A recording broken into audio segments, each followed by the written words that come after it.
Hey, it's Ryan. Thank you for being here. I've got an interesting video today. I've already looked this information up in the past because this is the sort of thing I'm interested in. So if you're here, I imagine you're interested in cameras and lenses and movies. And I found an interesting trend.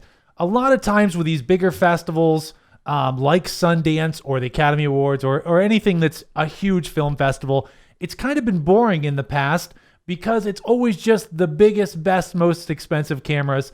And I found an interesting trend over just the last couple of years, and this year in particular. We're taking a look at the Sundance 2021 cameras, and we'll circle back to kind of share my thoughts on what I found and why it's encouraging for filmmakers. So normally when you look at something like Sundance, you see a lot of this. The film Mayday, which went to Sundance this year, was shot on the Alexa Mini. Now the Alexa Mini, if you look it up, Borrow Lenses, they don't sponsor this, but on Borrow Lenses, it says the retail for an Alexa Mini is $42,000, or you can rent one for $3,200 for 7 days, $3,200 for a week. That's a lot of money for an independent filmmaker, and that seemed to be the trend over the last few years at these big festivals like Sundance. There's a lot of films that were shot on something like the Arri Alexa Mini. Now, Mayday was shot on that, and of course, several other movies at Sundance, a bunch of others, were actually shot on expensive stuff. An Arri Alexa, an Alexa Mini, and then some expensive lenses like Cooke lenses, which was the case for Mayday. It was Cooke SF anamorphic prime lenses and the Alexa Mini shot in 3.4K Arri RAW. Okay, that's kind of common. But then you start to see other stuff. The movie Mother Schmuckers, which made it to Sundance this year. Now, it was shot on an Arri Mira, which of course is expensive, but they also shot parts of it on a Canon C300, a GoPro, and a Sony A7S, along with some like Hi8 camcorders.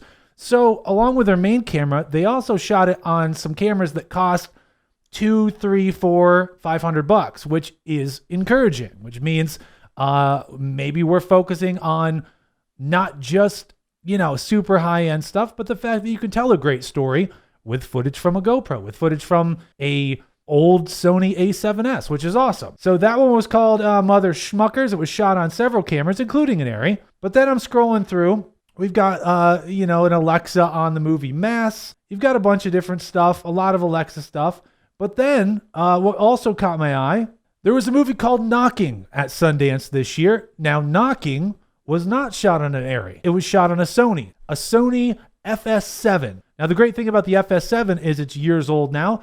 It came out in October of 2014. So it's about a 7-year-old camera almost at this point. And as of right now on eBay, lots of accessories, microphones, all that stuff. So now all of a sudden we've got a film that was shot exclusively on an FS7, which is a much more affordable camera. For the price of a new Sony mirrorless like an A7S III, you can get an FS7 and shoot something great, I'm sure. I haven't seen the film, but of course, the film matters. They shot it on a 7-year-old camera, and it made it into Sundance, and I think that is encouraging.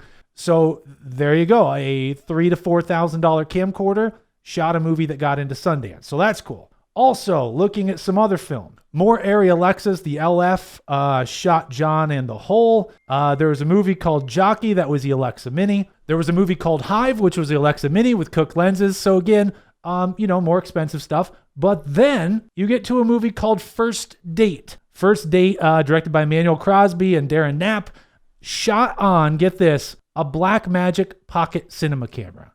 Yes, the original Blackmagic pocket cinema camera, which I recently purchased. I'm shooting some stuff not on YouTube about it. I also made a couple videos about that camera here on this channel. And it shot a film that got into Sundance called First Date. They said they also shot some additional footage on a Blackmagic Ursa Mini 4.6K, which I've shot on before. In fact, I'm going to post something real soon that I shot on an Ursa Mini 4.6K. It is a Netflix approved camera. It's a beautiful camera. It shoots Cinema DNG RAW, not Blackmagic RAW. So what they did on this film First Date is they used the pocket cinema camera supplemented with the Ursa 4.6K, which you can get for about $2,000 to $3,000. The Blackmagic Pocket, of course, less than $1,000.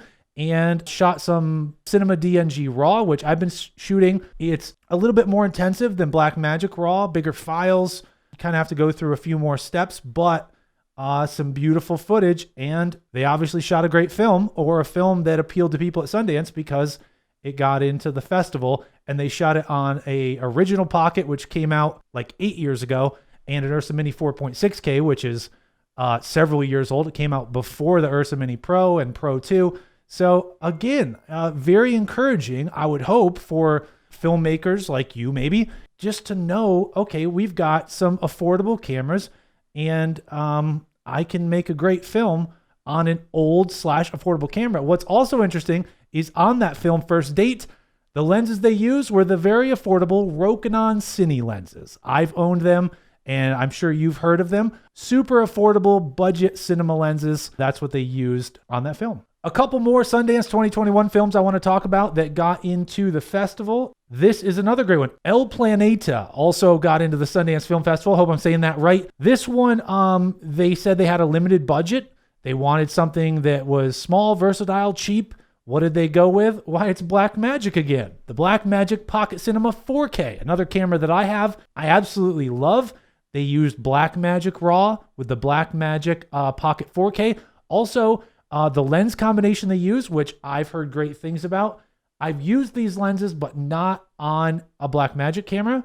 They use some Leica R lenses, some old lenses you can buy on eBay, and shot this film, which I think is in black and white. I have not seen these. I'm just sharing information that I've read. Affordable camera, fairly affordable old lenses, and they got their film into Sundance. Very, very cool. I'm going to talk about like two more films that I found interesting. Again, not the huge budget ones, or the ones that had cameras that cost several thousand just to rent, because there were plenty of those. Wild Indian was shot on Alexa Mini. Alexa Mini was used on We're All Going to the World's Fair. So Adam Crosby was the DOP on this one. Violation, it's called. They shot Blackmagic RAW 4.6K, and they shot it on the Ursa Mini Pro G2. So that is the newer Ursa Mini Pro. Not as new as the 12K, but let's see. It looks like on eBay right now, that's like a $5,000-$6,000 camera, but you can also rent that. Let's see what it would cost at Borrow Lenses. They should sponsor this. Shout out to Borrow Lenses. So the G2, it looks like you could rent it for about $400 for 7 days. That's not bad. Or you can buy one for the retail of $59.95. Now, I mean, that's kind of expensive, $6,000. I don't have $6,000 to throw at a G2 right now, but in the greater scheme of things, that's the cost of two A7S3s. That's the cost of a Sony FX3, and it's nowhere near the cost of a lot of the higher end cameras, like the, $40,000 Alexa Mini. So, relatively affordable body, especially to rent. And they use Zeiss Super Speeds on the film Violation. The final film I'll talk about today from Sundance 2021 is another one that may be inspiring to you, is inspiring to me, because once again, some affordable things going on here for the most part. It's a film called R#J, or R#J if you're old. It's basically a Romeo and Juliet type film, and they shot it on the Blackmagic Pocket Cinema camera 6K. Not even the new 6K Pro, the 6K that came out a year or two ago. They used some Zeiss lenses, an 18, a 25 millimeter, a 32 millimeter Cooke anamorphic, which they may have rented as that's more expensive. Again, the Blackmagic Pocket Cinema camera 6K, now that the 6K Pro is out for $24.95 or whatever it is, the original 6K goes for $2,000 or less, maybe $1,800. I've seen it for $1,700. So all this to say a couple of things. One, I appreciate you being here and talking geeky camera stuff with me. To see this is really cool. I always noticed years ago, it was always the expensive cameras. It was the Alexas. It was just things that felt out of reach.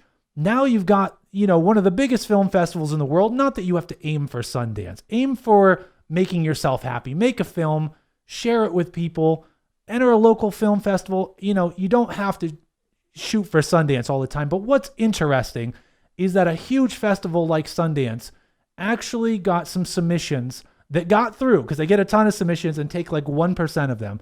And of those that got into Sundance, we've got a handful that we just discussed that were shot on affordable cameras within reach, lenses within reach. the old Blackmagic pocket cinema camera that's less than $1,000, the 4K, which is just over $1,000, the 6K, which is under $2,000, a Sony that was about $3,000. So all this to say, filmmaking is so in reach now, and this has been predicted for years that it would become just an accessible medium. If you've got a great story to tell, if you can create beautiful images and beautiful stories, you're going to be all set. Every camera, and this is becoming a cliche at this point, is so good right now. I don't even want to name specifics because everybody has the brand or the type they like, whether it's your Sony or your Fuji or your Blackmagic, they all shoot beautiful images. So be inspired, tell stories, make movies, shoot documentaries, and have fun and be you. That's my motivation for today. Thanks for being here with me, Ryan. As always, I appreciate you. I'll see you real soon.